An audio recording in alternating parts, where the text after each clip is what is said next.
Monday morning quarterback, Denard Robinson. Denard Robinson, shoelaces flopping in the wind, goes all the way to the end zone. Touchdown, Michigan. On the Big 1050 WTKA. And we are back, folks, here on the Michigan Insider on the Big 1050 WTKA, online at the Big1050.com. You know how we do it Mondays in the 9 o'clock hour. We break it down with Lace. Shoelaces in the building. Yeah. We got him in the house. Good to see you, Lace. Good to see you, my brother. On the heels of a victory that I think if I had given you the stats ahead of time, you said they're not winning that game, Sam. Right. They're not winning that game where you lose the turnover battle by 5. Jesus. And yet they figured out a way to get it done. Denard Robinson. I mean, the defense stepped up, man. When they needed to, they stepped up. They did what they needed to do. And, they got the ball back and made those guys, they did what they had to do. And I always say this, man, it's easier to coach and teach or be a player after a win than it is after a loss. So you could learn, you could be a student, you start learning, okay, that's the bad play I made, that's what happened. So after a win, it's always a little bit better, coming in the building. Even though you didn't play the best, the offense had 5 turnovers, you didn't play the best, but in your back of your mind, you're like, man, at least we got the dub. Yes, sir. Look, folks, the Monday morning quarterback brought to you by our friends at Golden Limo all across the country.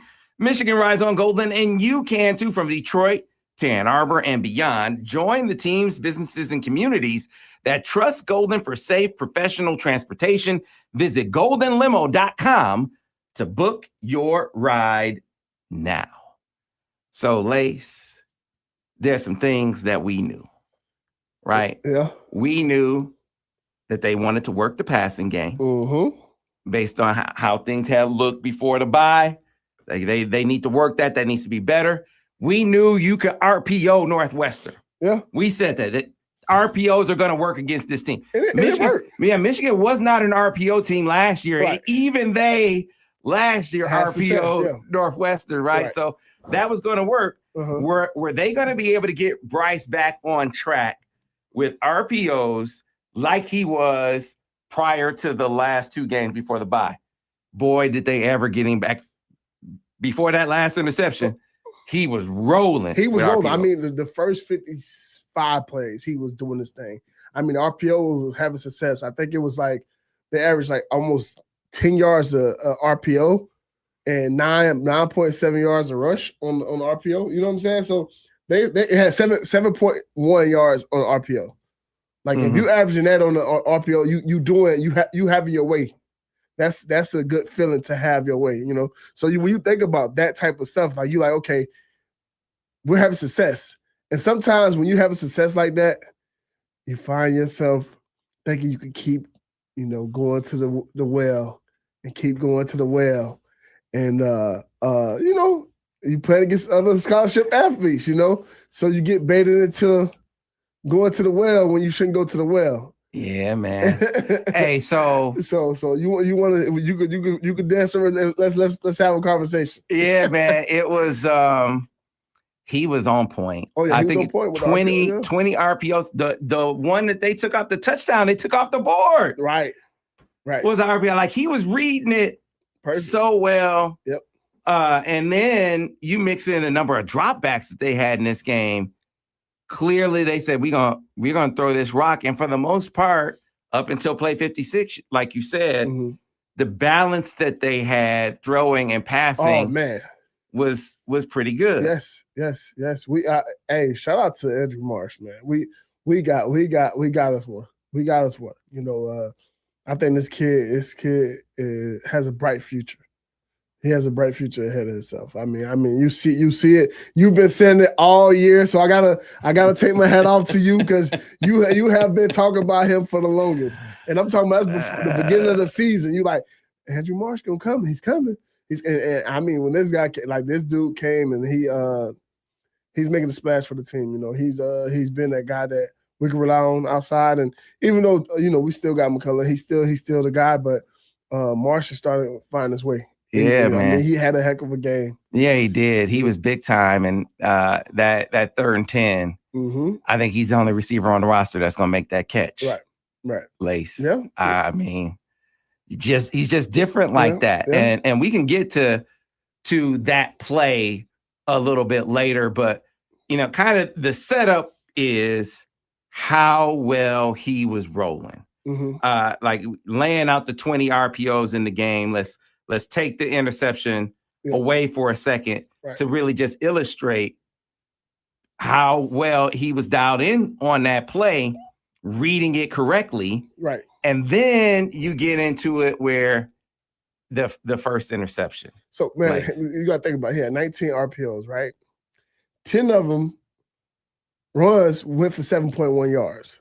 The 9 passes that he had averaged 10.5 yards a pass. So, and the 20th one was the one that they took off the board with the holding. Yeah. So when you got that type of offense, you rolling like that, and he was dicing. He was having his way, and that means him and Coach Lindsey, they starting to get on this tear, and we just got to keep them focused on it. And I think they're doing a great job of dialing it up for him, let it be clear that this way the ball should go at. And I love the way Rice is handling it. He's doing a good job of getting the ball out, doing what he's supposed to do, reading it out. And the only time that I would say that I'm breaking it down, because the second interception, it was all due to the first interception, because he was trying to get it back.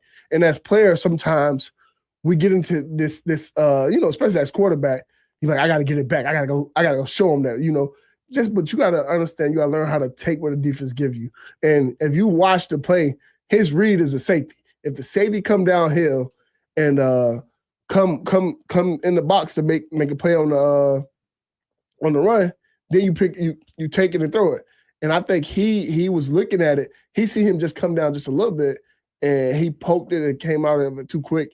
And that safety was sitting there waiting for it, and that's how he threw the second interception. And I tell people it's not because he was forcing it. He was rushing that. He was rushing to make a play.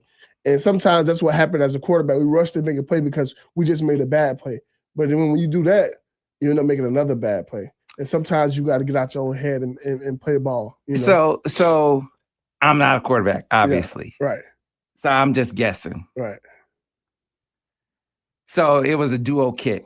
They RPO'd a duo kick. And they had got him a couple times. Lace. Yep. He was on point with it. They had got him on RPOing that RPO a couple times in the game. Yes, for sure. And the safety was like, it's not happening again. I know what this is. Right. And that's like, he's probably getting yelled at. He's probably getting yelled at by his coach. Like, you're going down too fast. Wait, hold it just a little bit. You could creep up a little bit and just give him your eyes and make it seem like you're coming down. But like once he ripped back up, you'd be ready to make a play, because he tipped the ball before. And so that should have gave him a warning. He kind of on to it. He on to it. And so that was the thing. Like the safety was like, all right, I got a tip. All right, next I'm gonna pick it. And that's what happened. When you get a little greedy, Yeah, and so that was what comes to mind to me in retrospect. I hit it a couple times. I'm gonna hit it because I've got it. But to your point, as a veteran, you say, "Hey, he tipped the last one. Let me check this one out." So like with me on that type of deal, I would ride it a little longer. If I really was trying to get it, I would make him say, "I got to commit to it." And if he don't commit to it, I'm literally see. But riding a duo longer, that's risky. It is risky. But sometimes, like I would find myself sometimes riding it too much, where the safety never gave me what I wanted, and I would just take it, go behind the running back, like go. And that's what happens sometimes. See, if you're riding outside zone like that, okay, right. But can't. The duel, he got to ride. He got to go up with the double team and all that stuff. Like I understand, but that's where the risk come in at. And it's a good reward, but you got to just give it, because the safety never really came to the safety. Came in the box. He never really dropped all the way down to the box. And when you seen it, you're like, I wish he would have just gave it. But he was, and I understand because as a quarterback, you have those days. You're like, "Ooh, after threw an interception, now I want to make a play." And sometimes you just got to tell, "Hey, young fella, yeah, we gotta move past it. You can, hey, take what the defense give you. Read it out to the defense. Don't give it to you." Yeah, I think like the tweak in this game, like so they were duo and inside zone in this game, and that was effective. I mean, and they hadn't done that before, right? And that was effective, really effective. Like they made some really good. The game within the game, you saw steps, and I was talking about it, like man, Chip is putting this together real well, yeah. And duos were even more effective than I thought. And I think the mix of duos was why, and they hadn't duo inside zone before. I think that was another thing that really threw Northwestern off. But again, like you said, now you get later in the game, and you mentioned play 56. So let's talk about that, because this is the turning point offensively in the game. So what did you see on that play? Is 3 deep, 2 under. He throws an interception over the middle of the field. So they did the, 3 deep, 2 under, whatever. The safeties come down, and I think the safety spooked him because he thought he was probably gonna run to the flat. But the safety kind of blitzed. He blitzed. So the corner that was guarding Devin was off. So he had a 10-yard out. And it looked like he was going to it, but the safety spooked him with his eyes when he came down. And when you see him come down, and you see the safety come down, and he's probably thinking, "Oh, he's buzzing to the flat." And so it seemed like he came off of it and threw the ball blindly to a curl route. And so that I think that was the one thing that I think if he would have just took his three steps and probably drove the 10-yard out, he would have been okay. But he didn't see the safety. I think he didn't see it through. And I think he got to just see it through, my boy. Just see it through, my boy. All you have to do, the safety coming down, he coming down the blitz. Hey, that 10-yard out. We beating you with timing. We done practice this so much. 1, 2, 3, bang it. I'm banging it. I'm banging it on the 10-yard out. And I think that would have been an easy first down, pitch and catch. But if he felt like that was close, he should have just hitched and came and seen. If he would have looked all the way out to the outside, the hitch was wide open. They had a seam, hitch. They had a hitch outside, a slot fade, and then they had another curl in the middle. And that's why he threw the ball that was a curl in the middle, and that it wasn't open. And the funny thing about it is, I think the running back picked up the blitz, so everything was picked up. Yeah, you gotta understand that. Just respect the pocket. Everything was good, but that was just one of those ones that I think if he would just seen it through, he would have made that through and throw and banged the 10-yard out. So this play is interesting to me for a couple of reasons. Number one, initially, I thought he was just staring this man down. And that's what everybody, I thought the same thing. I'm like, they read it so quick, he had to be staring it down. But he didn't. He looked out to McCulley first. Yes. And then he threw late over the middle. But the protection wound up being there. McCulley was wide open. Yeah, the protection wound up being there. And I think you said, felt like he got a little rush by the rush. But the protection was good. And that's the problem. He seen the safety come down. And I'm assuming he thought he was going to probably be a flat defender. And that was not the case. It was take the 10-yard out. You got the matchup you want. You like your guy. You got to respect and your eyes don't lie. You trust your eyes. I think that's the thing. Sometimes you got to trust your eyes on the fly. And on the fly, he see the safety come down. He probably thought it was going to be cover 3, and they run underneath the 10-yard out. So obviously that'd be taken. But if he would have just watched it and trust his eyes and trust his feet work, and three and throw, it was there, 10-yard out. So then it's after that play. Yeah. Lace. Now let's reset. He was rolling. Oh my, he was on fire. He was what we thought he was gonna be like coming out of the bye. And it seemed like he hadn't practiced. He had a couple of times that his footwork was like a little bit off. I think he probably had this game, he probably had 3 or 4 plays that I thought his footwork was kind of not where they're supposed to be at and things like that. But majority of the game, he was on point. The RPO game was running. He was rolling. He was doing everything what he needed to be doing. And after that play, and, he threw that interception in play 56. It seemed like he got into the mode that us quarterbacks sometimes to get into, and you like, all right, we pressing because we want to make a play. We want to be the guy for the team. It's all about the team. It's like I want to be the guy. I want to make that play for the guys and make the the get back play. Well, you could kind of see that right from the standpoint of it shook him up. Right. Like I don't even feel like it's presumptuous to say that. Right. Because you could see it in his body language was different. Right. Yeah. And so to me, as much as you coach him, I know you coach quarterback, you were a quarterback, as much as you were probably coached on, hey, this is what you got to do. You said, hey, trust footwork need to be there, drive the throw to the X, he's going to be open. Right. All of that is great. Right. But he made a mistake. Okay. How do you coach him to shake the mistake off? Because that was, to me, the issue after that play was he didn't shake it off. Yeah. And you can see it. So what you tell you, like I used to love when my coach would be like, hey, take what the defense give you. Do not try to, because like he knew how I was. Like Coach Borges, he knew how I was. Like I'm like the next drive, I'm finna go get whatever I just lost. You know what I'm saying? And when you get in that mindset, it's like you kind of take yourself out of the game plan. It's like, hey, trust the game plan. We've been doing everything right already. Just trust the game plan. Like, look at us. We just had one mistake. Look at us. Like we're gonna be okay. All right. And the defense gonna give us what they're gonna give us. But did you see that? I mean, you were quarterback. Did you see that? Yeah. But that's the thing. You gotta be able to. Hey, you gotta have somebody on the field. But hey, what is body language looking like? And Borges, I think Borges did a good job of having a guy on the sideline and tell him, hey, his body language is not right. Like, you probably want to call him, and we'll get on the phone. I talk to him on the phone and I talk to him on the headset. And I'm like, hey, and he'll be like, hey, man, all right, quit messing around and let's go beat this team. Like he'll say something like that. He wouldn't say exactly what word I just said. Right. He'll say something else, but right. but he knew how to loosen me up and get me back. Like, all right. He's like, man, let's loosen up. Let's go win this freaking game. You know what I'm saying? Like he'll be like calm me down and let me understand. Like, okay, you just made a mistake.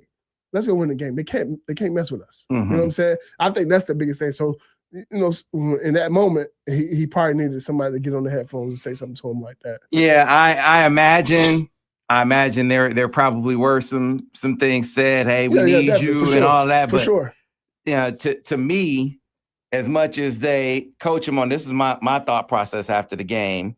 You don't know why everything happened the way it happened in the moment, but you could tell his body language was different. For sure. Right. And so to me, as much as they coached him on the mistakes and fixing the mistakes, making him feel like he's still Superman, even after he make a mistake. And that's the thing. You got to let him, because he still is that guy. Like don't get it twisted. And I'll tell people all the time, he's still a talented player.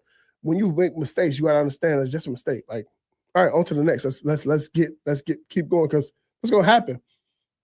And when that time happened, you got to be able to be ready to react to it and make a play for the team. Mm-hmm. And so if you don't make a play for the team, like, I'll just play within the offense. That's his. They asked him, let's play within the offense. We're gonna run the ball.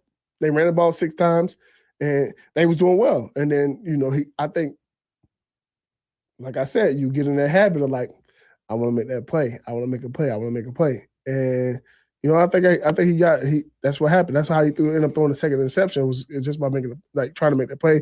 I think that's how he handled the handoff. Mm-hmm. It's all about, because I think he was thinking, I'm gonna pull it. Like I gotta read it, and he didn't see it in the running back belly. Mm-hmm. And so when you have that, and then you had a running back that's a third string running back, right? How many reps are they getting together? You know what I'm saying? Right. And so it's like, okay, are they good at getting the mesh? Because you got to think about it. Who was our second string quarterback? Jaden Davis. Okay. And how tall is he? About 6'1". So that's who who's taking the reps with. Yeah. So that mesh gonna look a little different, Yeah. So now when you got a bigger quarterback, he gotta learn, okay, I gotta put it down in his belly And that's little things like that. Those are factors in the situation. And when it's in the heightened situation when you try to come back and win the game, whew, yeah, that's a little tough. So another couple of things here. So now the defense, they get a stop. Not only do they get the stop that you need or the stops that you need to keep you in the game, but then they picking the offense up. They're like, first they're like, hey, we're going to go get it back. Right. Then they get it back and they going up and down. It's like Demo, all of them, Rod, all of them are like picking the offense up, giving them. That's what you need. Giving them that juice. Right. That's number one. And then number two, like the subtle adjustment. So you said somebody got to call down, Chip got to call down and be like, hey, we going to need you to make a throw to win this game, which I'm sure he said. But that's what it seemed like happened on that last drive for them to get the field goal. Like, it seemed like somebody made that, because the balls look different when he started throwing it out there. Like, he was throwing good strikes. And so, like, you could see the confidence came back at the end of the game. It was like, okay, here go the kid. Here go the kid on the sideline, Marsh. Like, that was like some stuff that you're like, oh, okay, now you start to see a little spark of it. And like, now you start to see the kid like, okay, I got to get this game for us. You know what I'm saying? And they didn't go down and score, but they went down and it was good movement of the ball, throwing the ball, running the ball. It was the offense started looking like how it looked in the beginning of the game. And so the adjustment that I saw was, okay, let's do some things that are more in his comfort zone. Right. Let's get him on the move, and let's throws outside the hashes. Yep. Right. And so we're gonna stay away from the middle of this field. Right. And we're gonna make him comfortable with the call. And so they did that. I thought that was a game within the game thing that Chip did really well in a moment where his quarterback clearly was affected by what had happened leading up to that point. For sure. He needed coach to do that. And I think coach probably talked to him and told him, like, hey, we need you to win this game. You know what I'm saying? We need you to be you. He probably didn't say, I need you to win this game. He probably said, I need you to just be you. We don't need you to be Superman. We need you to just be you. And being you look different than a lot of other guys. I think that's the biggest thing. When you tell a guy like, hey, you just being you playing within you. Not even your 70% is probably a lot of guys 100%. You know what I'm saying? So don't force it. Just be you. Be you. Play within the game. You're pretty damn good. You know what I'm saying? When you just play within the game, and so you see it. Once he started just playing within the game and just making the throws that we know he can make, they went down, got it, first down. Got a field goal position and. So he scrambles for a first down, and then the 3rd and 10, the one to Marsh. So again, that was you going outside the hat, and then allowing your player, your best, your most explosive offensive player, to make a play. Like and see, that's like I be telling people all the time, like the catches we see in the game is probably like not even close to what they probably said in practice. So like that catch that he made on that sideline, I was like, man, I want to see what kind of catches he make in practice. Because I used to watch Roddy Bell when I first came back, and he would be at practice, and he would make all types of crazy like one-hand catches. Like the ball would stick to him like almost how like Andrew Marsh is, right?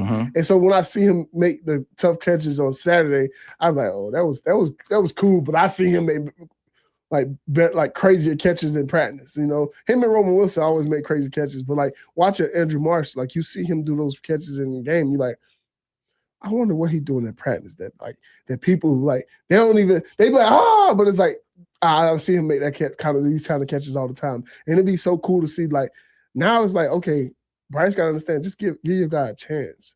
And I think he had a couple throws in this game where I think if he just, like I said before, he just got to start giving guys like those 2B balls to let your guy be able to see the ball and adjust to it and catch it.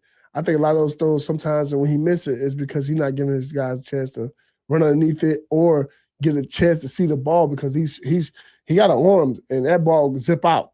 It's there on him quick. But if he started giving his guys a little bit more chance to catch the ball, like the one that he had to Marlon Klein last week, 2 weeks ago, those are balls that if you just let the ball be a 2B and let them see it, Oh man, you'll see a bit difference of like these guys making those catches. Yeah, there are a couple of throws in particular that I want to talk about on the other side of the break, but want to just emphasize that 3rd and 10, because I think that was the play where Steve Clark, who's sitting next to me in the press box, said, "Do you just try to get some additional yardage, or you going for the first down?" I think that was when he said that. I say, "Hey man, I'm going for the first down." You got to get the first down. You got to get the first down. Unless you're willing to go for it on 4th down. Right. Yeah, but you got to get the first down. You got to get the first down. And so the call, number one, that, hey, you're aggressively going for it, trusting your guy, but you're giving him a throw that he's going to be more comfortable with. And then Bryce making the throw, but it's a throw where your guys got to make a play. Right. He had to make a play. And I mean, I think more time than not, 1 and 4, they're gonna come down with the ball. Like I like those 2 receivers right now are guys. If you put it in their area, more time than not, they're gonna come down with it. And like you got to trust that 1 and 4 they're gonna come down with it. And there are guys that if you give them a chance to even put their hand on the ball, they probably gonna come down with it. Hey, I just remember the dude, even before Bryce committed last year, I was talking to Andrew. He even had a shirt made that said, "It's going to be all right because I'm coming. No matter what happens, it's going to be all right." You feel me? You know what I'm saying? But you can tell that. That's the truth. Yeah. Like that kid, like if you put it in his area, his catch radius is different. And he got a chance to at any given time to come down with it. I know for sure those DBs at practice be hating him. That's a tough ask because he gonna come down with some things that not a lot of people come down with. Like not a lot of, like I'm not saying he's Jeremiah Smith, but he tough. Yeah, he's tough. Yeah, he's tough. He's tough. He's trying to knock on somebody's door a little bit, you know. Hey man, and he's given Bryce a guy that there's chemistry with, and he's gonna make a play for you. Yes, so sir. That's got to mean a lot to you quarterbacks. Like I just put it in the vicinity, he gonna make a play. Now you got that for 3 years. I got you for 2 more. We gonna hang out and we gonna it's gonna part. The more and more they play together, the more and more it's gonna be even crazier how good they get if they continue this chemistry that they have now. Did he break like the freshman record this weekend? I guess I didn't see that. Was that a record? I guess probably. For a freshman? Probably. 12 catches for 189. I can't think of another freshman who did that. We got to get to a break. All right, we'll come back on the other side here with more Monday Morning Quarterback here on the Michigan Insider on the Big 1050 WTKA, online at thebig1050.com.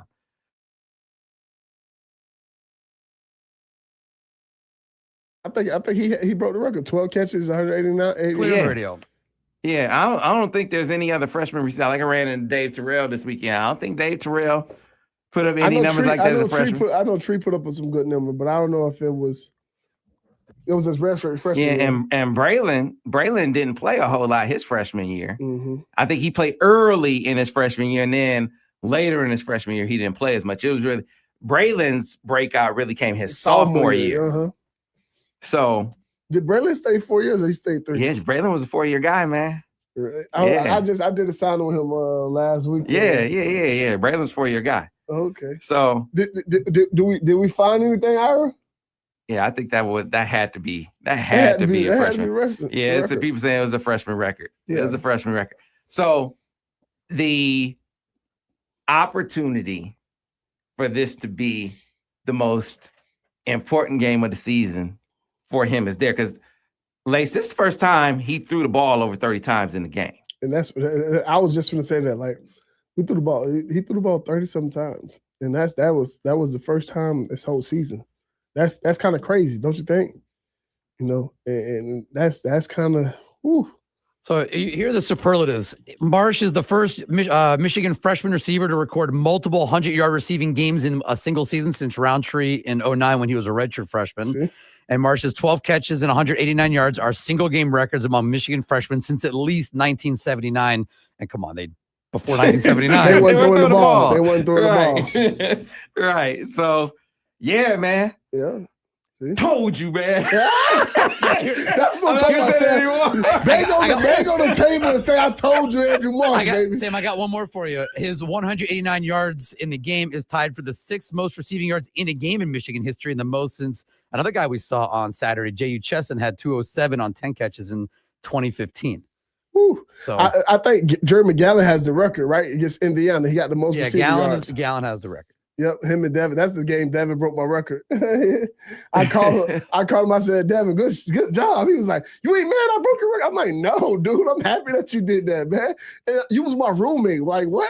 Like, if I wanted anybody to break my record, it's you. Yeah, right. So, Lace, I really want you to pick up on this on the other side because, yeah, you know they're gonna be working on the things that you talked about on the first and second interception, fixing those things, but there's an opportunity here for this to be so impactful because they came back and they won. He made a big throw and they won. So if he can take from this game, all right, I got to shake off mistakes, and he can take, hey, I was able to make a throw in the clutch. Right.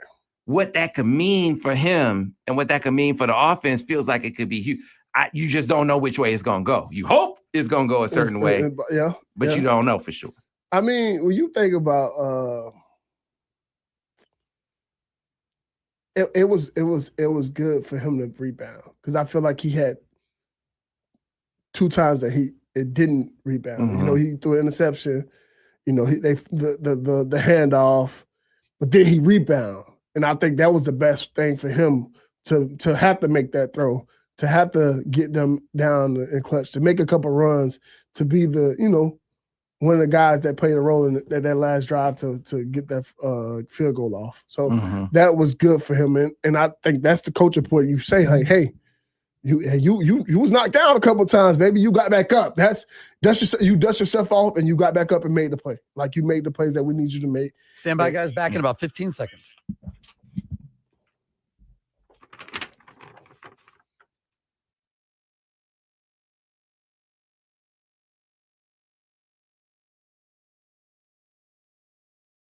Monday morning quarterback Denard Robinson. Denard Robinson, shoelaces flopping in the wind, goes all the way to the end zone. Touchdown, Michigan. On the Big 1050 WTKA.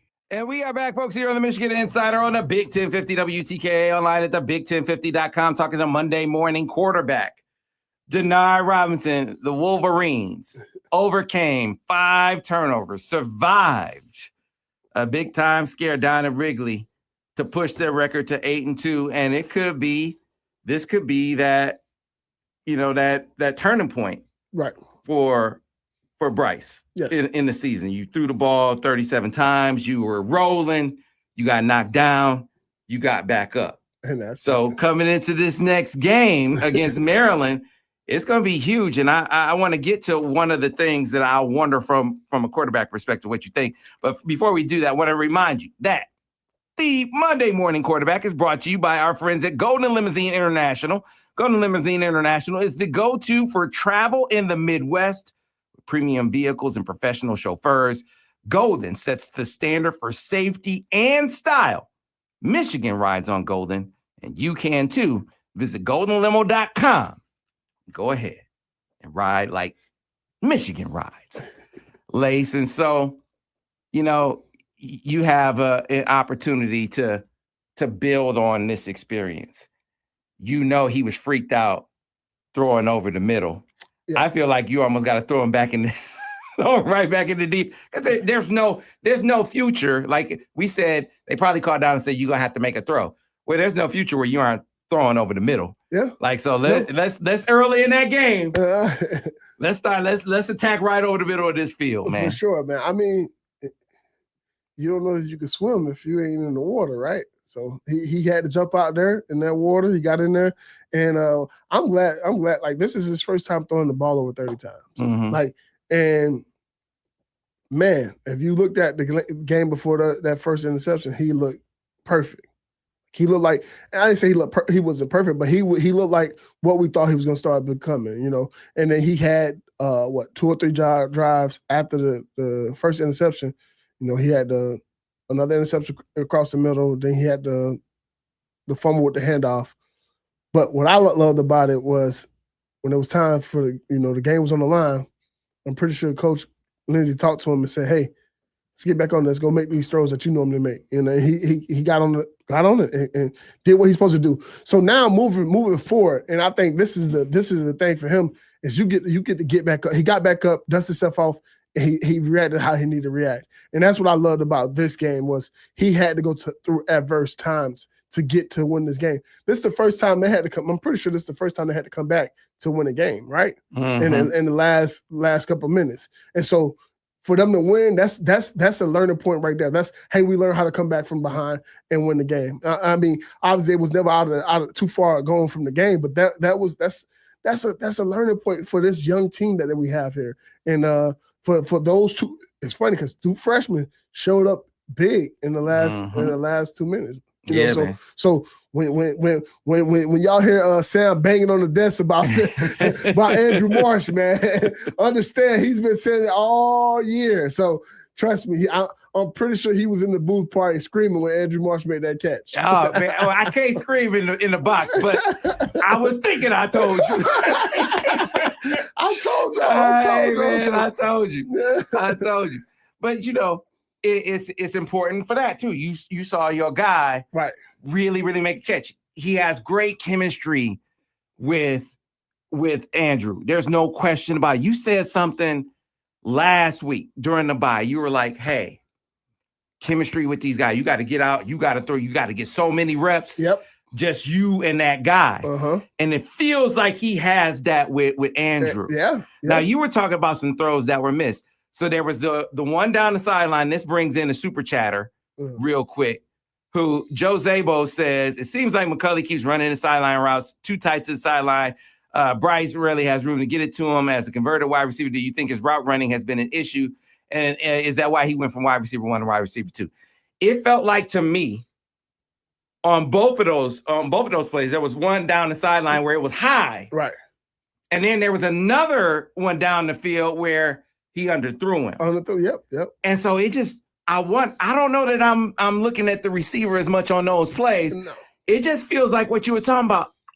They just don't really seem to have that downfield chemistry. And that's I think that's the biggest thing right now. That they gotta build that chemistry. And I think he built that chemistry with Andrew Marsh because they was freshmen. So when they came in together in December, you heard Andrew Marsh talked about it. Like when they first came in December, they started throwing already. They was throwing with each other, and they was making each other better. So when they went to the bowl prep, they was 1 and 2. They were practicing together. So they started building that chemistry since last December. And so if you think about it, if you see, I go to all that. They had extra practice when they went to the bowl game, and so both of those guys enrolled early, right? Am I wrong on that one? Andrew Marsh and Bryce Underwood enrolled early last year. Yes. So think about that. So they both came here in December, and so they was in Florida when the team was going to play Alabama. They got to have practice together. So you see that chemistry, and that's what's showing up now. Was that chemistry kept going? They kept practice. They kept going at it. They kept throwing the ball with each other, and so that's the difference when you think about those they had practice. They haven't been practicing with each other since December of last year. Yeah, and somebody said, hey, remember when Marsh said, relax? I'm here. I talked about it. He said, hey, it's going to be all right. I got y'all. He said, it's going to be all right. I got you. I'm on the way. Yeah. And so you like that, you like your receiver to give off that presence, and it means even more to the quarterback. Right. Oh, for sure. Because when you got a guy like that, like I had Junior Hemingway, I had Roy Roundtree. Those guys made me feel comfortable throwing the ball and giving them a certain type of ball, right? Because I knew they had my back. Like in clutch time, Junior, most of the time, Roy would come to me, Roy Roundtree would come to me and be like, hey, give me the ball, man. I'm ready to rock out. Like it's been times when we played in a night game, Tree didn't catch a pass all game. He came to me like, hey, I got this. Like, give me the ball. And like when you have that type of chemistry, me and Tree have been throwing with each other since my freshman year. And we built that chemistry. We built it. So when it became my junior year, like I knew what he could do, what I thought, what he couldn't do. So like those are things that I think Bryce and Andrew Marsh is going to have because they get to grow together. They get to grow together. Like these guys are going to be taking steps in the right direction with each other, and they're gonna have some mishaps that happen. But those guys are going to be with each other if they're going to be here for 3 years. Yeah. So a couple things to sort of encapsulate the conversation and prepare for the overtime with Lace where the questions come in. Yeah. So if you have questions for Lace, you can start lining up now. We do that in overtime for those who are on YouTube, Facebook, and Twitter. That's where you can join it. You listen to it on the radio tomorrow. But RPOs were huge. Sans that last one where he throws where he threw the interception that we were talking about. That was a big part of this game. And the subtle part that you need to realize, like it's not like they RPO in the same play. They broke tendency a bit in this game, and it was hugely effective. Them RPO and inside zone, right? Sure. So that's number one. That's part one of the game within the game. Crossing routes. We saw them putting some crossing routes in there, like we wanted to see. One almost broke. Like you see some other things kind of showing up in this game, and being able to establish rhythm for Bryce. These are things that were positives coming out of this game, in addition to obviously Andrew Marsh, right? Right. But Lace, now coming out of this game, you kind of touched on a lot of what you would say, but Maryland to me is pivotal for them to be able to take what happened in the Northwestern game and really get him right back rolling. Like I feel like you got to be as aggressive with the passing game, with the game plan as you were in the Northwestern game against Maryland. For sure. You think about it, like if Jordan Marshall is down again, we on our third running back, and that's tough. So now you got to rely on the pass game to open up the run game, And nothing against Cools, we love him because he stepped up. He did a great job of balling this weekend. Like that was a great job. He stepped up, next man in, and he did his thing. Like I was proud of him. I was proud of how he ran the ball and how he reacted after the mishap with the fumble. Like he stood in the paint. He was ready to deliver, and that was cool to see. But now you got to, like, because now we're gonna play against a team November.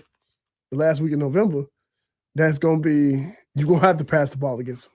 You're gonna have to face the safeties moving around. You're gonna have to they good on good in the trenches. It's gonna be pretty damn good. So better move them around like you did in Northwestern. So you're gonna have to loosen it up by passing the ball. So I think that's what you're getting ready for. So this next game is one of those games that you got to start.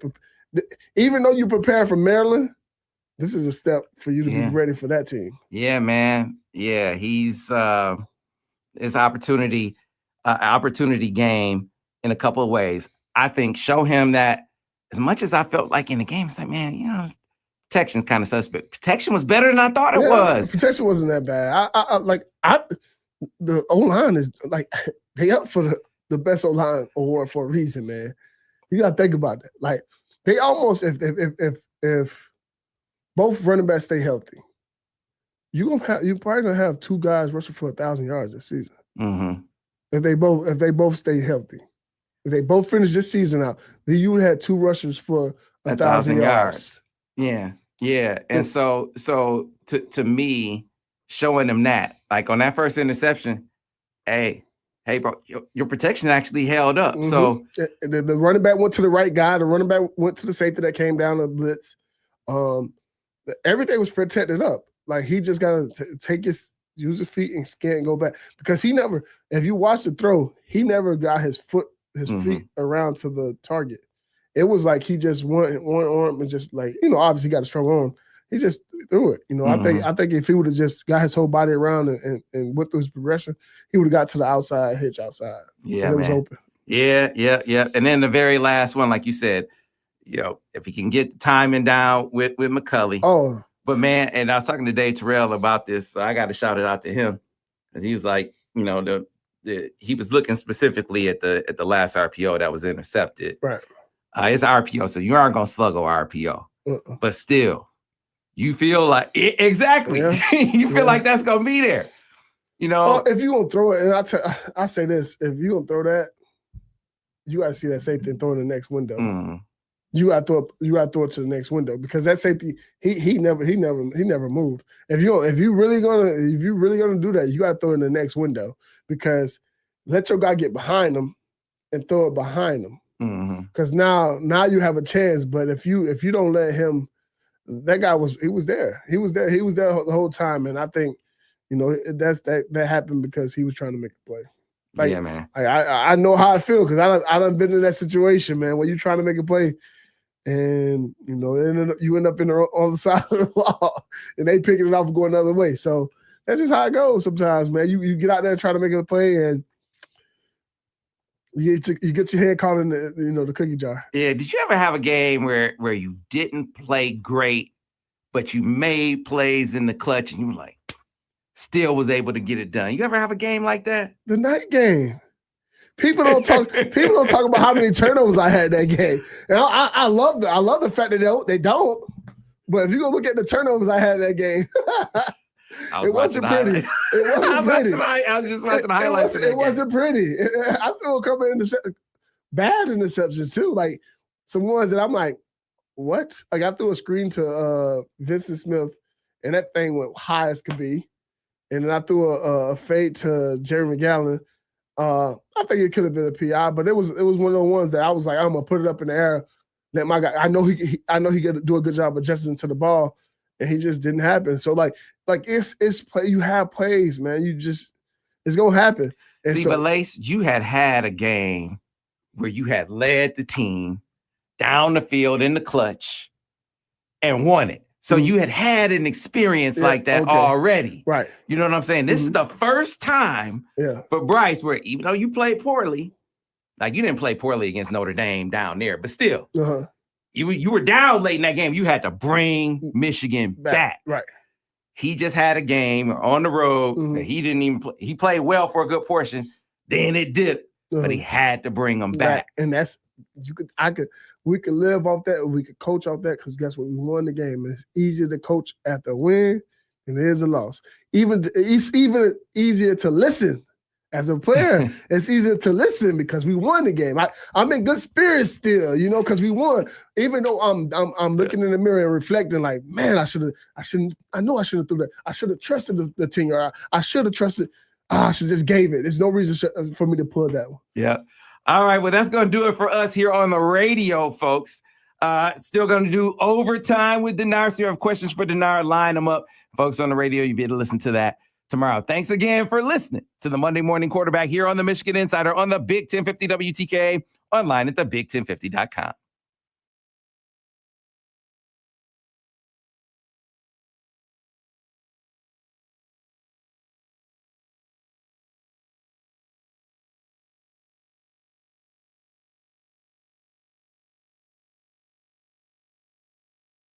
And we are clear on the radio. All right. If you have questions for Lace, put them in the chat. If you have questions for our man, Denard Robinson, put them in the chat now, and we will start getting to them. Super chatters, you go to the top.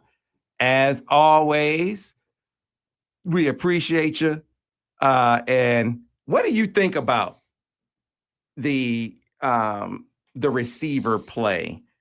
Particularly your top two receivers in McCulley and Marsh, for as maligned as the receiver position has been, feels like, at least in this game, those guys, even McCulley, even though he's not getting as many of the accolades because Andrew had the big game, but it feels like that is taking a step to play at that position. But see, now you got two guys that you can hang your hat on. I think that's the biggest thing. You got two guys that you can hang your hat on and they can make plays for you. I think when I look at it now, it's like, okay, Bryce has two receivers. He has Marlon. He got two tight ends. He actually got three tight ends that can make plays for him because Marshall actually came around and started making plays too. So when you look at this offense, you got a couple guys that could be players. Like when you look at the two receivers, I think those guys are top 4 round worthy of being drafted when they get drafted. Like they'll be in the top 4 rounds, I think when you see those guys play, you like, okay, these are like good receivers. And when you think about good receivers and how they look, how they catch the ball, how they go, how they catch radiuses are, and like, I scouted one year when I was in with Jacksonville Jaguars. I noticed that like the big thing was how can he catch the ball? How big is his catch radius? And I think that's friendly for a young quarterback. They catch the ball with their hands. Both of those guys catch the ball. They got strong hands when they catch the ball. And you watch them, and the yards after catch, they're pretty good with it. But the way they control their body when they go up to catch the ball, you can see that they have great control of their body catching the ball and attacking the ball for Bryce. And I think that's the biggest thing when I watch these two receivers. They have that type of ability, and they're actually decent speed. Their speed is pretty good. I think both of them probably 4.5 or faster. So just watching them, I like to see that. Yeah, man. It's by the way, people comment on your jacket, Denard, greatest ever 446. And that jacket is fire, Denard. You got another one from Edgar Deuce said that jacket is fire as hell. Yeah, I appreciate it, man. Appreciate it, man. Appreciate it. Yeah, to give you some love for the jacket this morning. Yeah. So let's get to the questions. David H. Pruden says, why do you think we haven't gotten much production from the tight ends? I think it'd be hit or miss sometimes.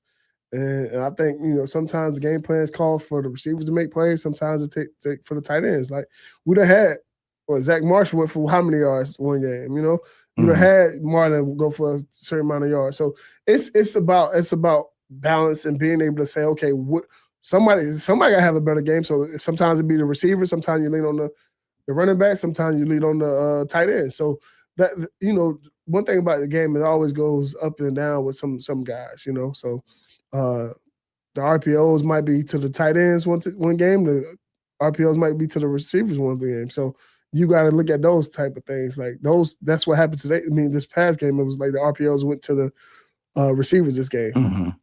All right, on to the next one. As I said, super chatters. Hey, my man, Mark Allen.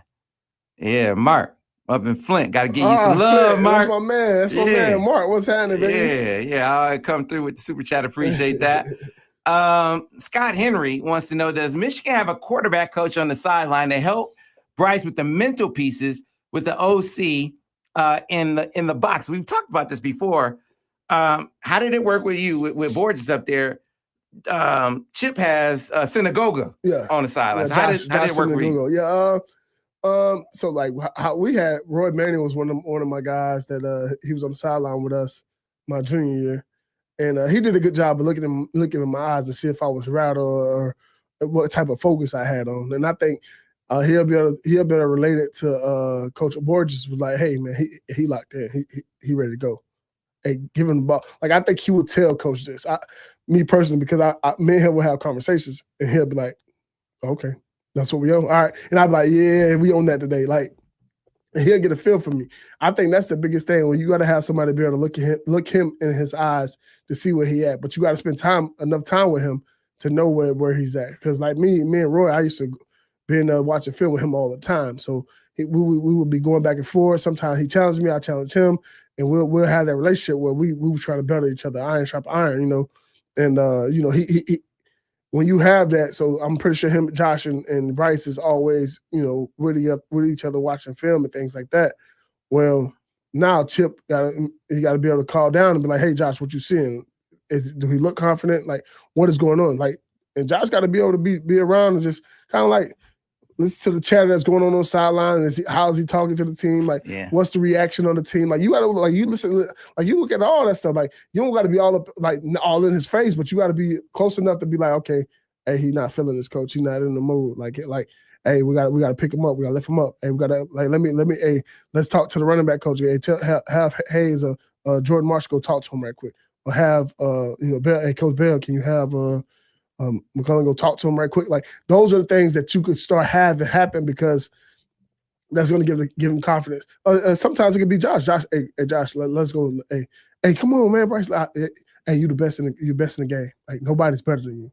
And you got to be able to encourage. That might be Sharon. That might be Sharon. At the end of the day, it can be Sharon. It can be Sharon. But sometimes you want to wait to have the head coach go over there. Yeah. You don't want the head coach to be the first guy to go over there. You want your guys. That's why Josh is there. Josh is hey, you see it. Hey, all right, now I'm gonna come talk to hey, on to the next, man. That was nothing. Like we know what you do, baby. We know, like you got to have those type of conversations with him. And I think that's how you make those adjustments. And I think Borges did a great job of doing that. Like I tell people all the time, like Borges will come down here, be like, "Hey man, what's up, man?" And I told you this earlier, like, "Hey, come on, you made a bad decision. On to the next. Like let's go to the next and make these plays. Like let's go beat these guys." And that guy just picked it off. Come on, we gonna throw over the top of his head next play. You know what I'm saying? Like that type of confidence that you are still a young quarterback. You know, that I think that's the biggest thing. When you start having those conversations in these moments where he probably in the dump a little bit about throwing an interception or fumbling the ball or anything like that. So all right, on to the next. We have questions for Lace. Put them in the chat. You have questions for Lace. Put them in the chat. It's very much like a day show. Y'all gotta chat up. Y'all gotta chat it up today. They're not chatting too much today, huh? Yeah, your guy on the sideline is a great point. Has to be able to read the demeanor. Oh yeah, for sure. To send that info, that intel, back up to the OC / quarterback coach. Get back to it for Lace. Moving on down the line. This one comes from David Morgan. Lace, why does the offense go away from solid play calling every game in the middle of drives that are going really well? They get the rhythm in the run game and go to low percentage pass or trick play. I mean, because if you most people call their shots in the middle of the field. So if you get past the logo, some people say, all right, if I pass the logo or we get to the logo, we're going to do a shot play. And so, like, sometimes that's a part of the game plan. And you probably don't worked on it all week. Like, hey, when we get to the logo, it's shot time. Or if we get a turnover, it's shot time. Like, it's certain things in the play game plan that you do. So, like, most teams would be like, all right, we get in rhythm. All right, let's take a shot. Let's do a trick play. Because you some people tend to, especially after a bye week, and sometimes you self-evaluate. You're like, what is our tendencies in certain situations? So you start looking at your tendencies in certain situations, like, okay, on first down, how many times we ran the ball on first down? How many times we ran it on first and 3? First and 10. How many times we ran the ball in second and 6? You know what I'm saying? Like, so you start looking at your tendencies and you start self-evaluating yourself. And sometimes you're like, okay, we need to throw some wrinkles in here. So it might be a splash play that we're trying to throw, so like that happens. And if you ask any OC, that's probably what they'll tell you that. Like, sometimes you self-evaluate and you're like, hey, we got to stop doing what we know our normal tendencies to throw teams off. And that's what happens sometimes. And I like the logo shot. I always like throwing the logo shots because guess what? If we go in the logo, I could probably get the ball in the end zone. Mm-hmm. I drop back. I throw the ball 60 yards, get in the end zone. We might be able to throw the ball deep and go for a touchdown. So like that's a factor within the game plan of saying when we get to the logo, let's take a shot. And coaches be like, hey, what shot you got from the logo? Mm-hmm. All right, here's another one for you, Lace.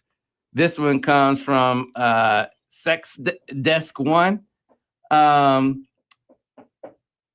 question, Lace, Bryce is a tall dude, but his release is around shoulder level, and it makes it a lot easier for D linemen to bat down his passes. Is there any way to teach a higher release point? I think he got a good high release point. I think he just used a lot of different arm angles. Like, he throws the ball in a lot of different arm angles. If you watch it, sometimes it's high, sometimes he got the sidearm. He throws a different angles sometimes, and I think that's what people misunderstand. Like he has the talent to be able to throw in different arm angles, and I think that's a blessing for him being able to be able to do that, because not too many people could do it. Like Aaron Rodgers could do it, Josh Allen could do it, Lamar Jackson could do it. You got a couple quarterbacks that got like that type of arm talent. When you that special, you could use your different arm angles and release points. Mm-hmm. And so when you start having different release points, the RPO is going to always be your favorite friend because guess what? If a defender's in your lane, you could still you could change your arm angle of throwing the ball. But sometimes they also get you in trouble with playing with it so much. So I like to say stay on top and throw how you normally throw. But he has a God has blessed him with a strong arm. All right, on to the next one for you, Lace. Got some compliments. Wayne J5K say, glad I got to see this. Enjoy your insider information. Keep up the great work. Lace, I agree. Thank you. Man. I appreciate it. I mean, thanks to Sam, man. Thanks to Sam. Sam got me on the right path right now, man. I'm trying to get right. Nah, you on the right path, man. Let's go to the next one. That comes from David Pruden. He said, what did you think of Bryce's scrambling on Sunday? It looked as if he was really sprinting and trying to get the extra yards compared to earlier in the season. Yeah. I mean, it's November. You know, everybody's hurting and he's working his butt off. He's trying to do something that, you know, he's trying to get into the playoffs. So you can see that he's trying to get extra yards and he's running the ball a little harder. I think we need to put more run plays for him in the game plan. I think you gotta start adding the quarterback sweep with him, like the outside zone with him, and let him find the hole and go get it, because that's the extra blocker you have in the game in the backfield. So as in the running back blocking for him. So I think we need to put that wrinkle in there, and you know, for short yardage, let's let him go get the first down. All right, so this is an interesting question. I think it's we'll just call it Keith T. We'll call you Keith T on Facebook. It says, Lace, your thoughts on Chip being in the box versus on the sideline. What do you think about that? Oh, I like it because he got to see the defense, man. I love the OC has to be. I feel like I like the OC to be in the box because now he know what he's looking at, he know what he's seeing. You know what I'm saying? That's the biggest thing. I like the fact that Dan Campbell called the plays from the sideline, obviously because he's the head coach. But I think the OC should probably be in the box, you know, calling plays because he can see it. He can see the picture. The picture's clear, and it's less chaos coming up next to you. So it's easy for you to call the play from the box and being able to be like, okay, I call the plays right here in the box. You know, you got some dudes that's okay with being on the sideline and within the chaos, but like if you want to be on script, you want to call your plays and be cool with it. In the box is good. And if you got a guy that you trust on the ground, like you got a Josh on the ground that can help coach your quarterbacks, that's perfect. So you got to trust you got to have the right coaching staff to be able to do that. That's what I should say. Mm-hmm. You got to have the right coaching staff. And I think Michigan got the good coaching staff to do that. I think Josh is going to do a good job of talking to Bryce and understanding where he's at. Where he's just now you got to understand, okay, let's look at his eyes. Where's his eyes at? Do his eyes look like he's ready to strike? Or do his eyes look like, hey, I need a little help, a little pick me up? You know, I think that's the biggest thing. You got to be able to read his eyes. All right, on to the next one, Denard. Let's get to Robert Schaefer, also on Facebook, says, probably need to show some downfield passing versus Maryland as prep for last week in November. I would say, you know, they took some shots. Need to hit some. Yeah, hit some more. Hit a couple more. I mean, they did a good job of getting the ball downfield, but you know, you want to just see a couple more completions because like we had a couple incompletions that when it was Purdue game, and we seen that he had a couple passes that we should have hit. And I think I think it's there. We just gotta hit him. That's all it is. Just make the throw that you normally make, and let's do it. Yeah, there's the ones that we're pointing out, the ones we talked about a little bit earlier, the one-on-one opportunities with McCulley. He had the one down the sideline where it was over his head, and then the one down the other way where it was underthrown. So it was like they just don't seem to have that chemistry. Yeah. I mean, but I think that's what's gonna happen. I think because on last week in November, you're gonna need that. Last weekend in November, you're gonna need those type of throws to be made and caught. You know, we're gonna need those big plays to happen. And I think that's one thing I think we can take advantage of Ohio is a couple throws I think need to be you gotta take advantage of that. Because they're gonna crowd the box. I think they're gonna try to stop the run, and you're gonna have to make some shots down, some throws downfield. I'm tongue tied. but you're gonna have to make some throws downfield, and you got to make it happen. You got to be able to deliver all those throws.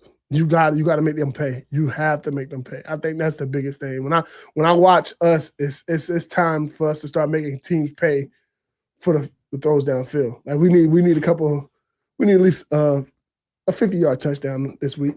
Mm-hmm. And I'll be happy. Mm-hmm. Yeah, man. Yeah, I think you do need to have some more than just putting it on tape for Ohio State to have something to think about. I think you need to see it be successful. Just like you need to see a receiver make a big play for you and it does something, give you that juice, like, okay, or you have that first comeback. Right. Now you know you can do it. Right. Right. You need to have that first big connection down the field with McCulley. Uh-huh. It feels like that could open the floodgates if they finally connect on one. Because him and Andrew, short, intermediate, hit them down the field wherever you want. They seem to have it. Yeah. They just don't have it with McCulley just yet. Yeah, I mean, but early on in the season, McCulley made a couple of plays that made you think that they had some type of chemistry. And I think the biggest thing is right now, Andrew Marsh is getting the targets. Mm-hmm. And I think if you target Washington in the same amount, you got two number one receivers out there. I'm telling you that right now. Those guys. I don't disagree. Are two number ones, and you watch it like you see it. I see McCulley make a couple catches, and I'm just like, this guy's got something.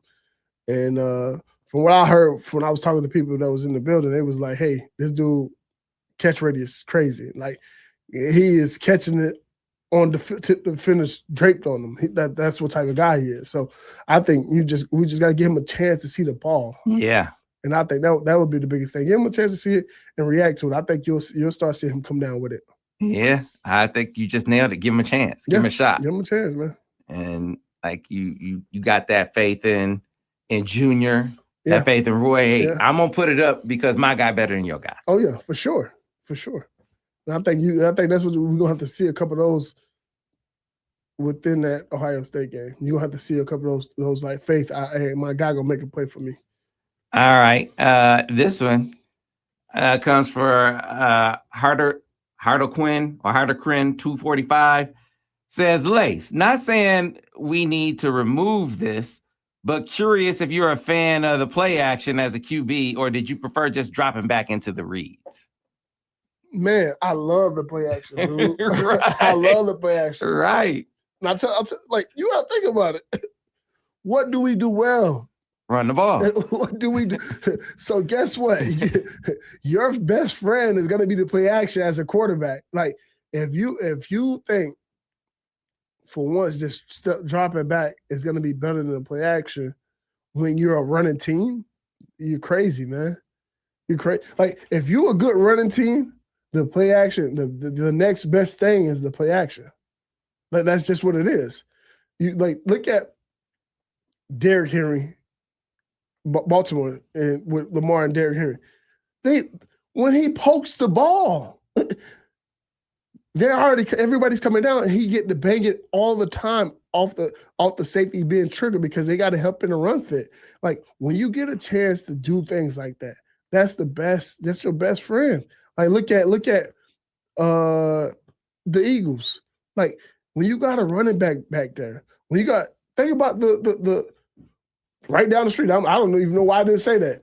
The Lions, their best friend is going to be a play action. When you poke the ball in there and you throw it, that's the second best play for them right now. Is get the ball to Jahmyr Gibbs, and then guess what? Play action to Jahmyr Gibbs and throw the ball somewhere else. Like, that's your best friend. When you got a successful running game, the play action is your best friend. And for me, I used to always tell Coach. I told Coach Borges this too.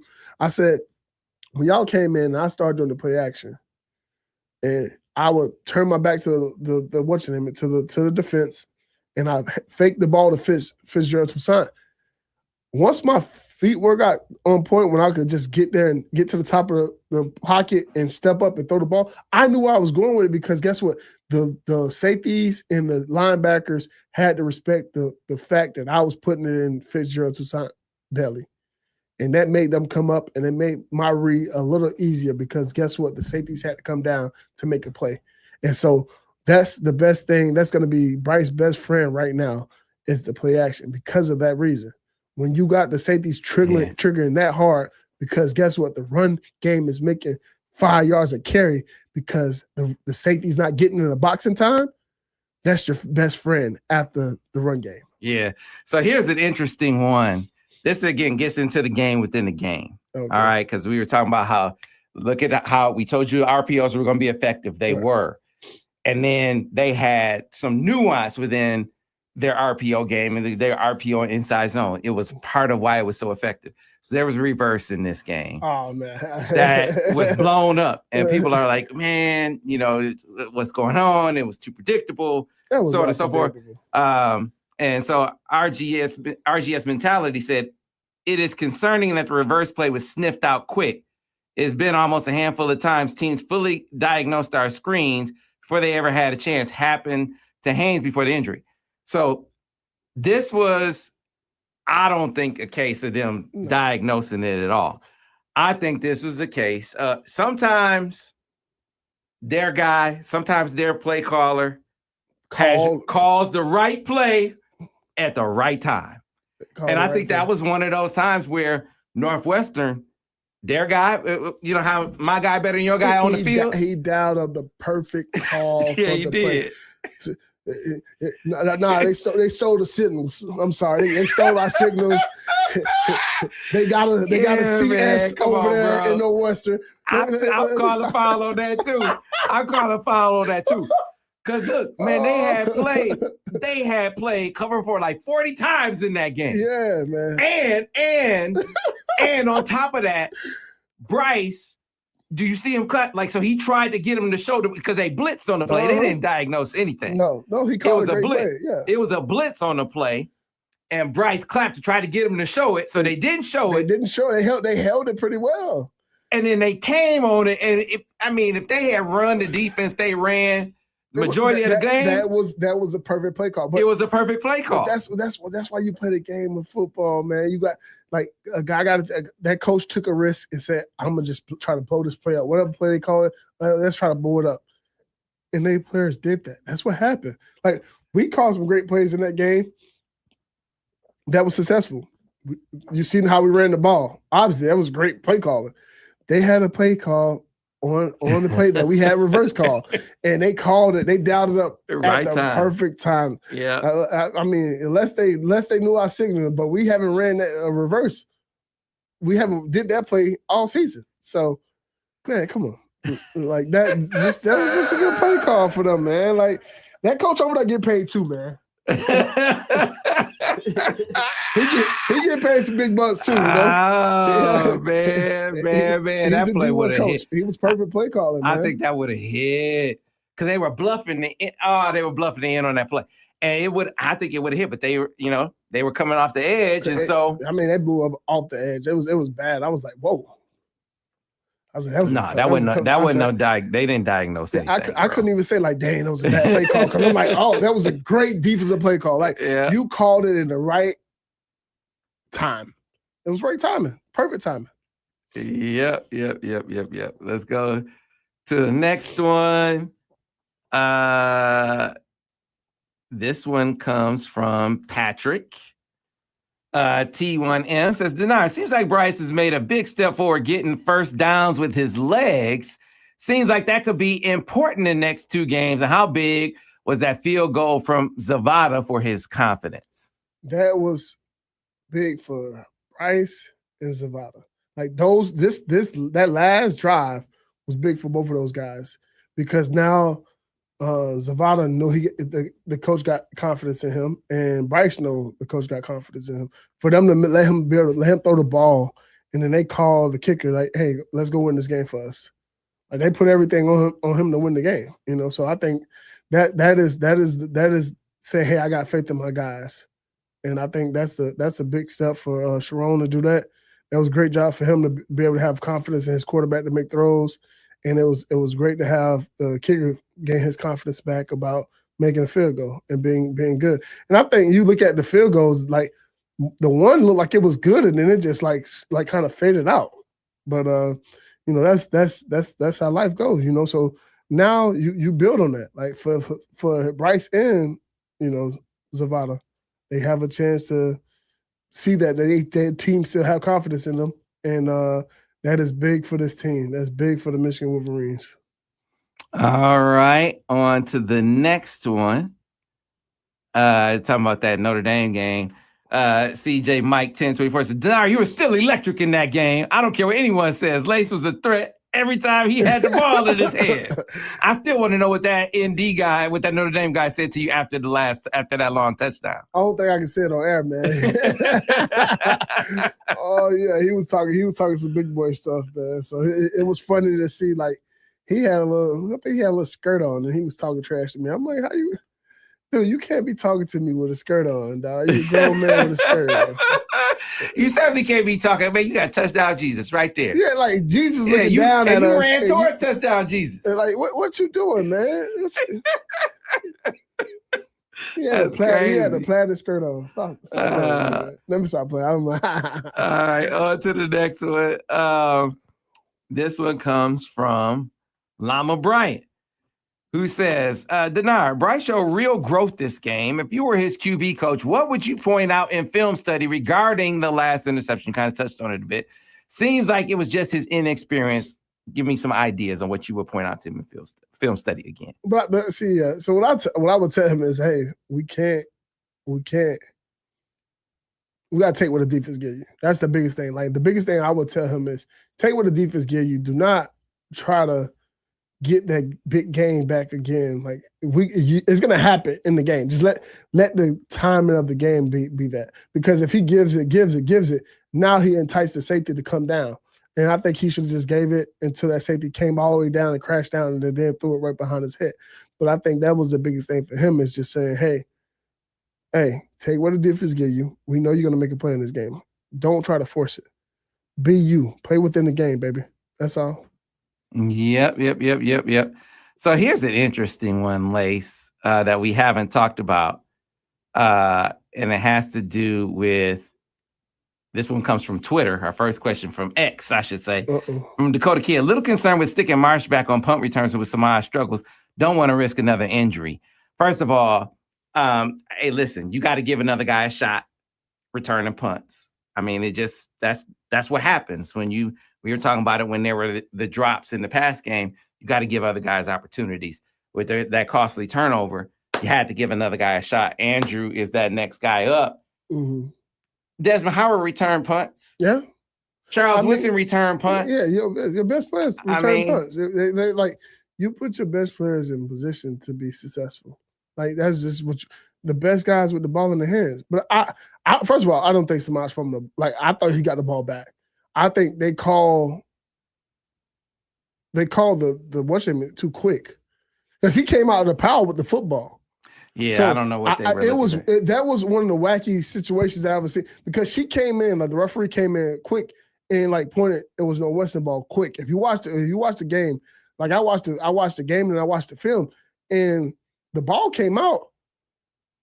Nobody had the ball until the dog pal came out, and Samaj had the ball. The Northwestern player never clearly had the ball, and so it was kind of weird. That was weird for me to watch it, and not to defend anybody, but I'm just watching the game. I'm like, Samaj came back with the ball. Yeah, I think what they ultimately did was they looked at it and they said, okay, well, we can't conclude what really happened, which I think is ridiculous. But, they can't say it anymore. They don't say the call stands or the call was confirmed. It's just upheld or not. Mm-hmm. And I think that they didn't see conclusive evidence according to them. So they weren't going to overturn the call on the field. I think if they had called it recovery by Michigan, they wouldn't have overturned that. Right. I just think they went with the call on the field at the time. But it was just so. I agree with you. She came in so quick, and the referee. I don't know. I agree. For what I've seen on film, it was a woman, and she's like, hurry up and did it. And I think she should have seen, because I guess the rule is, if it's more of one team around the ball, then it's their ball. I'm assuming. Is that a rule? I don't know what the hell. I don't know what she was looking at. I don't understand how he come out with the ball, and it was just him and another dude tussling. And obviously, it was a lot of more Northwestern guys around the ball after a while. And then he came up with the ball. And I didn't understand it. I was on Twitter and I said that's weird. I was like, that's a weird play because I thought he came back out with the ball, but that was a turnover, man. That was a turnover. That could have cost the game.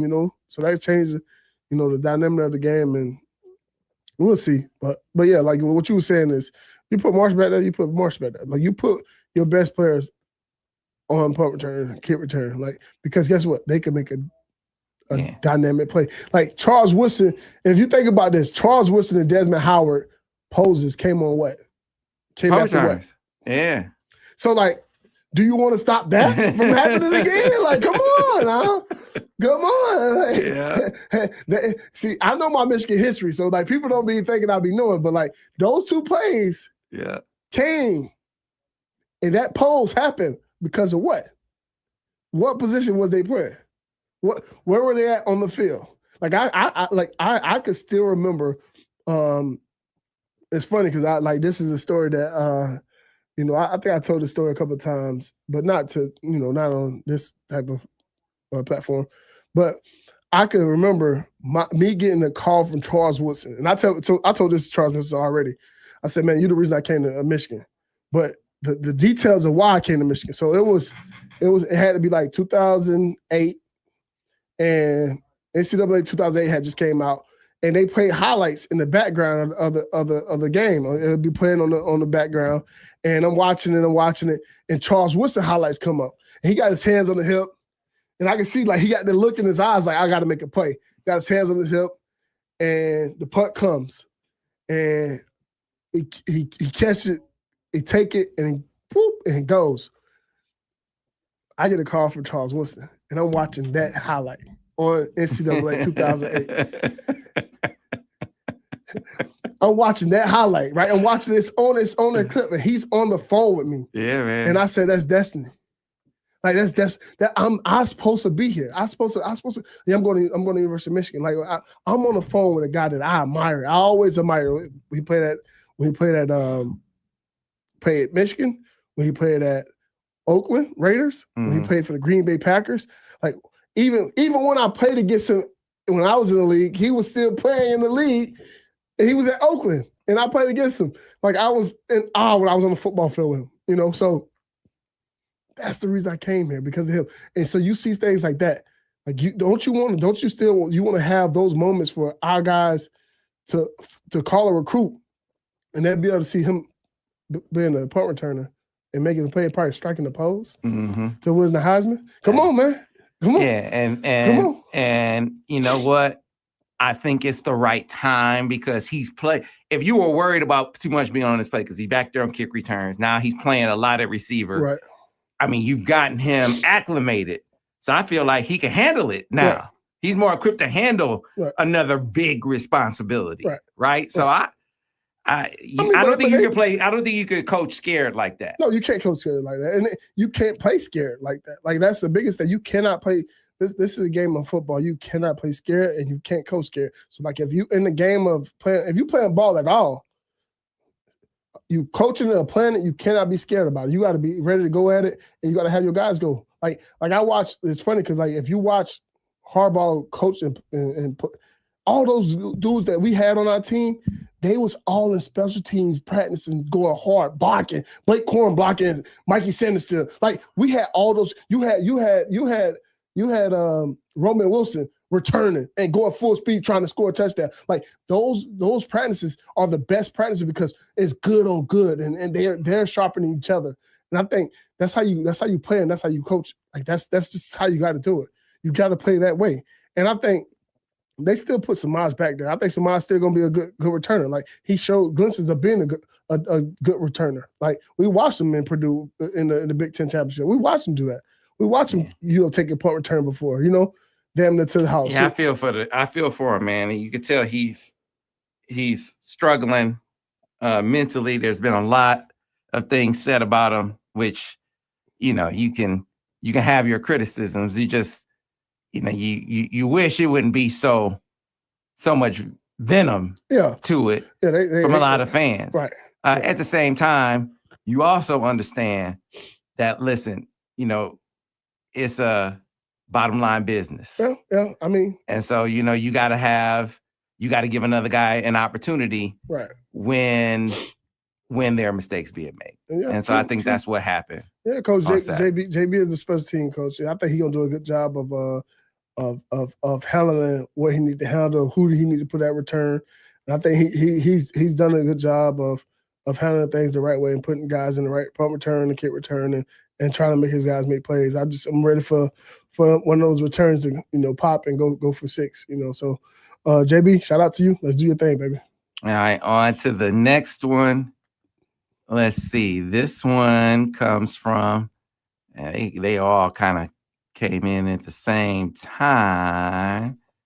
All right. This one comes from Lama Bryant. Denard, as a QB, when do you learn to deceive safeties with your eyes? It seems like the last interception was all about following Bryce's eyes. He seems to telegraph where he is going to throw. I mean, that was an RPO. So it was an RPO. That was his guy. His eyes were supposed to be on that guy. Yeah. That's what I mean. I don't think that was a telegraph. It was one of those ones that he should have just trusted his eyes and gave the ball. I think that's the biggest thing.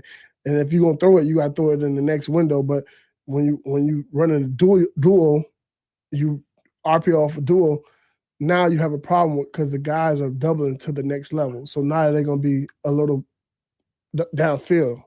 And so guess what? That's a legal man downfield. But so you said something earlier that I want you to repeat because it was a terrific point, Denard. All right, go ahead, talk to me. So emphasize it. You said because they had run RPO duos a few times earlier in the game with success. Uh-huh. But the last time they RPO'd a duo before that, he got tipped. It got tipped. And so that the safety part was getting cussed out on the sideline by his coach.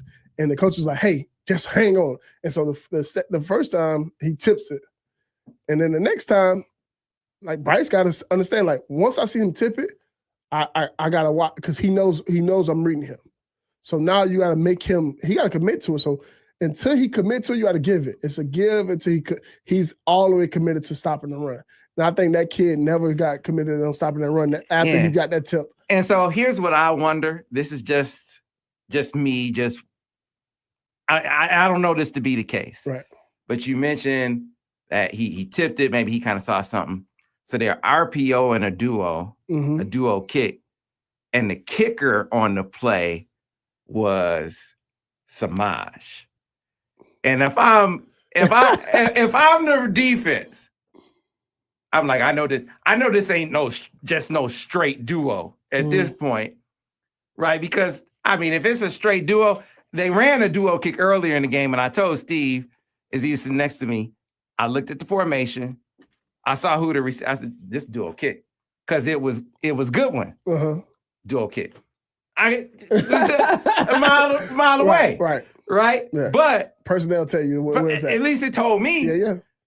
On this particular play, it's an RPO, and it ain't good one. That's the kicker. It's somebody's like, man, they really gonna run a straight duo, like with no RPO, right? With Samaj, doubtful. Dead giveaway. That's just me. And so that safety might have watched film and probably seen it, or probably watched the iPad and looked on the field. Like he probably looked and said, "Hey, they doing the same.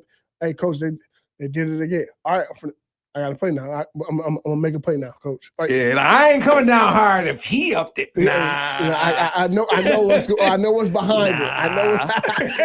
Fool me once, shame on me. I just mean I don't know if that was the case. That's just me watching from the box, like. Yeah. So anyway, yeah. I mean, and that's that other kid is on scholarship too. So he's watching film and he got to make a play too. He probably getting paid a little bit of change at Northwestern. You know what I'm saying? So he made a play. And that was the thing that Bryce got to just watch it and read it. And like if you're gonna put it in there, man, give it until that guy show you that he's gonna really come down and you can bang it. All right. Because he did a good job of doing it. He had a couple. He banged that. It's the bang eight. I call it a bang eight. He banged that bang eight a couple times, you know? So. All right. So to the next one. So Kwame, what's up, Kwame? Always here.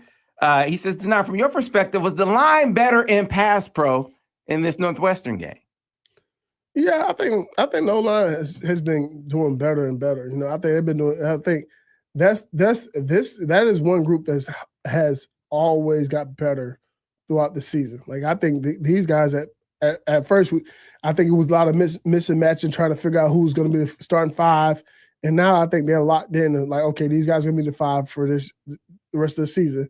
And it seemed like they have the confidence that they need to have to be good at pass pro and running the ball. You see it running the ball. It's you could tell that they're ready to run the ball. You know, they built to run the ball, to run duels. I've been saying duel all year, but they just started running more often with the RPO this week. So it's kind of good to see that.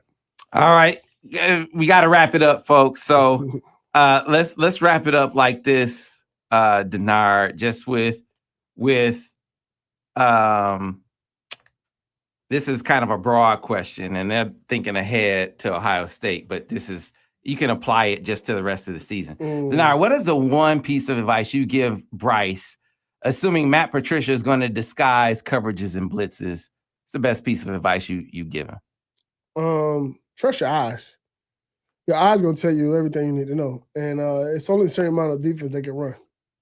And I think that's the biggest thing that, like, he got to trust his eyes and understand, like, what he sees is what he's going to get. And I think the more he see it, the more he understand it, the more it's going to be easy for him to diagnose it, and be able to say, okay, I'm going here with the ball. And I think, you know, Matt Patricia's going to try to do a lot of little things to move around. And I think if I watched a little film on them, and obviously Caleb Downs is going to be the guy that move around a lot. And so if you watch a film, he's going to be the guy that probably going to tell you what's what. You know, so if you watch him, he's going to probably be the guy that you need to watch, and he's going to tell you what's going on with the defense. So just trust your eyes, be prepared for whatever they throw at you. You're gonna have some ups and downs. I'm telling you that now. There's gonna be moments that you're gonna be up and down, and it's gonna be they're gonna make a play. You gotta make another play. You know, that's all it is. And stay cool and calm, and be the guy that you say you're gonna be. And just go have fun. Play loose and free. All right. Well, Lace, as always, my brother, it's been another great session. You laced the people with some knowledge. Let's see these Wolverines come back. They come back with another W. They're 9-2 heading into the game, man. Okay. All right. So I'm asking you this question. Let me ask you this question. 9-2. We beat Ohio State. So who goes to the Big Ten championship? Is it Oregon and Indiana? So Indiana is a winner. They have a bye this week. Then they're going to play Purdue. They'll probably beat Purdue. So if you beat Purdue, they're going to be in. I think Indiana's pretty much locked in. Right. Based on how all the tiebreaker scenarios work, if Oregon wins out and Michigan wins out, Oregon would own a tiebreaker over Michigan, and Michigan would own the tiebreaker over Ohio State. I believe Oregon would go to Indianapolis. Michigan is with all the tiebreakers, they'd have a hard time getting to Indy. Doesn't mean they can't finish in a tie for second, but they'd have a really hard time getting to Indy based on tiebreakers. Okay, that's what I was wondering, because I was like, they can't make it to Indy. That's what I was thinking because we lost one. So, but we only lost one Big Ten game, right? Oregon too. So the tiebreaker between Oregon and Michigan, if they both finish with one loss, and Ohio State, I believe the head-to-head, you combine records against each other, and Michigan beating Ohio State would knock Ohio State out. And then because Michigan and Oregon didn't play against each other, they take common opponent and like the best the records against common opponents, and Oregon would have beaten USC and Michigan would have lost to USC. So Michigan would lose a tiebreaker. Based on how I've read it, doesn't mean they can't get in, but they're on the bottom of the list on tiebreakers just based on how things break down. Yeah. That's why I was trying to think. Okay, I was like, that's why I wanted to know. I thought one of the chat guys would be able to help us, but you did a great job of telling us. We needed that. All right. Because I was wondering what can we do, and can we get to the Big Ten championship? So, but if we win out, do you think we're in the playoffs? Yes, you went out. You beat Ohio State. So I agree with you. I will say this was the one caveat, Denard. I'll give you the one caveat, because getting into the playoff does not mean getting into the top 12 of the rankings. Getting into the playoff means you have to get to the top 10 of the rankings. because the ACC and the group of whatever champ they're neither of them are going to be in the top 12. And see, So they're going to take the 11th spot and the 12th spot. So to get in the playoff as an at-large, you've got to be in the top 10. And that's why I asked that question. You can't, exactly there's why I no asked. way Michigan beats the number one team in the country. I'm not saying they won't, but the other thing you got to watch out for, if USC beats Oregon in Eugene this weekend, USC can box Michigan out. If they're both two-loss teams, they could box. I'm not saying they will. I'm saying they could. Man. But USC going to Eugene and winning is probably a stretch. You lock a two-loss Michigan They'd have team the out best win in the country. with the best win in the country. And I believe that would get them to the top 10, but it's not a guarantee But because you would it have be to the get to better- the top 10. would that wouldn't be the best win in the country because I'll say this, and I think the best win in the country right now is Indiana going to and Oregon. going to Oregon. And so like Michigan, Ohio State is coming to Michigan. But still, Ohio State's the number one team in the country. But wasn't Oregon the number one team in the country when Indiana beat them? No, they weren't. Ohio State's been number one the whole They season. were highly ranked. They were top 5, but they were not number 1. Oh, Yeah. This is number one team in the country, man. You beat the number one team in the country. I know it's not cumulative, but the 5th year in a row with a freshman quarterback. Come on, man. So That's playoffs, man. You put them in the dance. That's playoffs. That's playoffs. So one thing at a time. But yeah, you talking about a revolt. Come on. But that's for another day. And there's one more that you didn't mention. The TV networks will probably weigh in. Yeah, and I was right. I was exactly right. You know, I got some money people like say, hey, every week I gotta come in here with some type of controversial situation. Well, we get Sam all riled up a little bit. Ira made the best point of all. He needs to put his face on the screen because he made the best point of all. You think the money people with a chance to put Michigan in there are gonna be like, nah, we're gonna leave Michigan out. Lace, come on, bro. I gotta come in here and get first of all, I gotta make sure the Michigan fans are ready for anything that happens. You know what I'm saying? So if you lose Ohio State, no playoffs? Yeah, no playoffs. But you lost to the number one team in the country. No playoffs. There's 3 losses on the season, man. But it's over. Not one loss. They gotta win out. An unranked opponent. All of them are all ranked, and they still in the top 25. Can't have There 3. probably won't be a 3-loss team in the playoff this year. If there is, they're probably coming from the SEC, and it's not likely to happen. Yeah. No, they got to win out. Too many 2-loss teams available. I mean, it's laudable that their losses are to like teams, but no, you got to win out. You want to make it, you got to win out. Michigan had a tough schedule this season. I mean, Oklahoma, legit. We just saw them beat Bama. Mm-hmm. USC, I mean, they keep getting it done. Especially at home. I questioned them, but they're getting it done. So listen, go take care of your own business. You beat Ohio State, you're in. Yeah. You're in. You better be on TV like, remember, who was on TV? Herb was on TV. You had old boy Scott Frost on TV back in 97. Hey, you better be lobbying as if you need to. Right. You shouldn't even need to, but it's a no-brainer. You beat Ohio State, you're in the playoff. We've gone too long already. Let's get out of here. We'll see you next week after the next one, folks, here on the Michigan Insider on the Big 1050 WTKA.